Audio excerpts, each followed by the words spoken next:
বর্তমানে দেশ গড়ার হাতিয়ার হচ্ছে কারিগরি শিক্ষার প্রসার। আর এই শিক্ষার প্রসারটা করবে কে?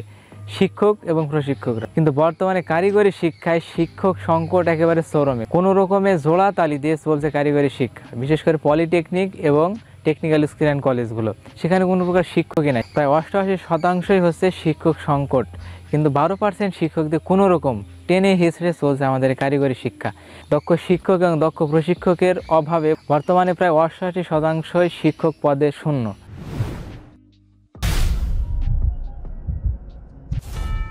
মাত্র 12% শিক্ষকদের জোড়া তালি দিয়ে টেনে হিঁচড়ে কোনো রকমের কারিগরি শিক্ষা চলমান রয়েছে। শিক্ষক সংকট থাকার কারণে যেখানে 60% শিক্ষার্থী ফেল করেছে।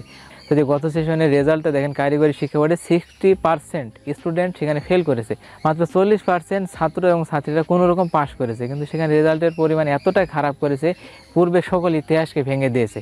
এটার প্রধান কারণই হচ্ছে শিক্ষক নাই। যদি শিক্ষক থাকতো, তারা তাদের মতো করে গাইডলাইন দিত, পড়াশোনা করাতে পারতো, ক্লাস নিত, যার ফলে তারা পাস করতো। কিন্তু কোনো কিছু শিখছে না, দক্ষভাবে কারিগরি শিক্ষায় হাতে কলমে কোনো কিছু শিখতে পারছে না। এটার কারণ হচ্ছে শিক্ষক নাই। শিক্ষকের পাশাপাশি দক্ষ প্রশিক্ষকও নাই। বর্তমানে জুনিয়র ইনস্ট্রাক্টর এবং ইনস্ট্রাক্টর দুইটা পদে চলমান নিয়োগ আছে। দুইটা পদের ভাইবা শেষ, সমস্ত প্রক্রিয়া শেষ। সামান্য কিছু জটিলতা এবং বিপিএসসির খামখেয়ালিপনার কারণে শিক্ষক নিয়োগ প্রক্রিয়া ডিলেমি হতে হতে আজ প্রায় অনেক দূরে চলে এসেছে। 2021 সালের অক্টোবর মাসে প্রকাশিত নিয়োগ বিজ্ঞপ্তি আজ 2024 সাল শেষ হতে চলেছে, অথচ নিয়োগটা আলোর মুখ দেখছে না। এটার কারণ কি?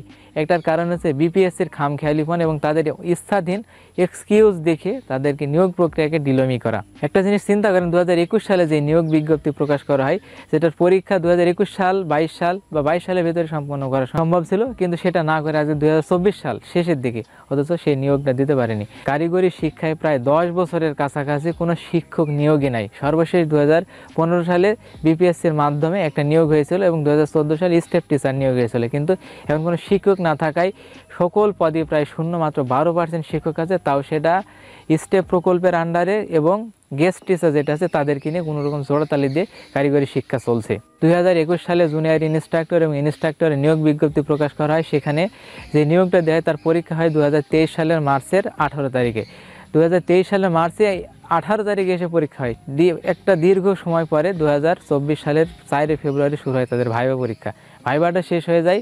এরপর 2024 সালের 25শে মে জুনিয়র ইনস্ট্রাক্টর নিয়োগের বিপরীতে ক্রাফট ইনস্ট্রাক্টররা একটা মামলা করে দেয়। মামলার ফলে এই নিয়োগ ঝুলে যায়। এই নিয়োগটা সুরাহা করার দায়িত্ব দেয় ওই দপ্তরকে। ওই দপ্তর বলে সর্বশেষ নিয়োগ বিধি অনুসারে এটা কখনোই সম্ভব নয়, যেটা নিয়োগ বিধিতেই নাই সেভাবে প্রমোশন কোনোভাবেই দেওয়া যায় না। তাই তারা এটা হাইকোর্টে গিয়ে তাদের নথিপত্রকে গোপন রেখে তারা নতুন করে মামলা করে। মামলার ফলে এই নিয়োগটা সম্পূর্ণ ঝুলে যায় এবং 6 মাসের একটা স্টে অর্ডার আসে, যার ফলে জুনিয়র ইনস্ট্রাক্টর নিয়োগের যে পথটা ছিল সেটা সম্পূর্ণ রুদ্ধ করা হয়।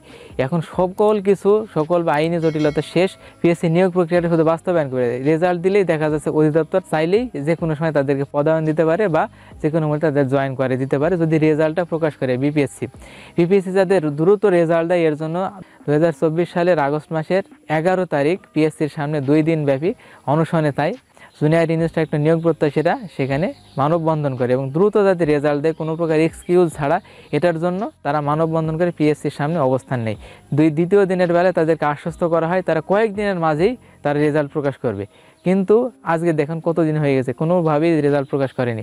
যেহেতু সেই 2 দিন ব্যাপী যে অবস্থানের রেজাল্ট বা ফলাফল তারা পায়নি বা দৃশ্যমান কোনো কিছু কাজ তারা করেনি বিপিএসসি, এর পরিপ্রেক্ষিতে 18 তারিখ আগস্ট মাসের তারা আবার নতুন করে কর্মসূচি দেয় এবং সেখানে 10 দিন বিপিএসসির সামনে অবস্থান করে এবং বিপিএসসি চেয়ারম্যান সচিব তারা সবাই আশ্বস্ত করে বিভিন্নভাবে।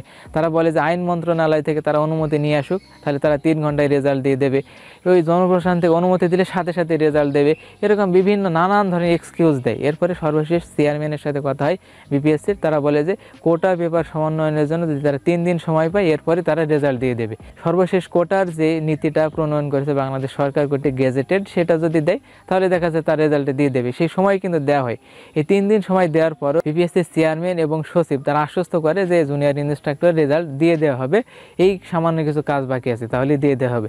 কিন্তু আমরা খোঁজ নিয়ে জানতে পারি তারা কোনো কাজই করেনি। মূলত তারা একবারে সব কাজ স্টে করে রেখেছে এবং তারা নানা কথা বলে নানা ধরনের অজুহাত দিয়ে বিভিন্ন ধরনের বুঝিয়ে বিভিন্নভাবে ভুলভাল আমাদেরকে বুঝে এই রেজাল্ট প্রকাশের দিনটা একেবারে ডিলেমি করতে করতে শেষ পর্যন্ত এসে এখন এই পর্যন্ত ঠেকেছে। এখন বিপিএসসির কাছে কোনো প্রকার আইনি জটিলতা নাই, কোনো বাধা নেই, তারা চাইলেই রেজাল্টটা দিয়ে দিতে পারে। জানি না কোন এক অদৃশ্য কারণে তারা এটা করছে।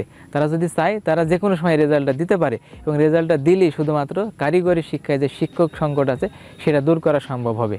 7,200 জন ক্যান্ডিডেটের ভাইবা নেয় বিপিএসসি, এবং 3200 জন নিয়োগের বিপরীতে বিভিন্ন চয়েস সিস্টেমের কারণে দেখা যাচ্ছে 4,500 মতো ক্যান্ডিডেট আছে, সেখানে তারা যাচাই বাছাই করে কাগজপত্র নিয়োগ প্রক্রিয়াটা সম্পন্ন করবে। কিন্তু বিভিন্ন প্রোক্রাস্টিনেট করার কারণে আজকে কারিগরি শিক্ষার যেমন ক্ষতি হচ্ছে, যে ক্ষতি কোনোভাবেই পূরণ করা যায় না, এবং সেই সাথে কিন্তু নিয়োগ প্রত্যাশী যারা আছে তারা নানানভাবে উৎকণ্ঠায় ভুগছে।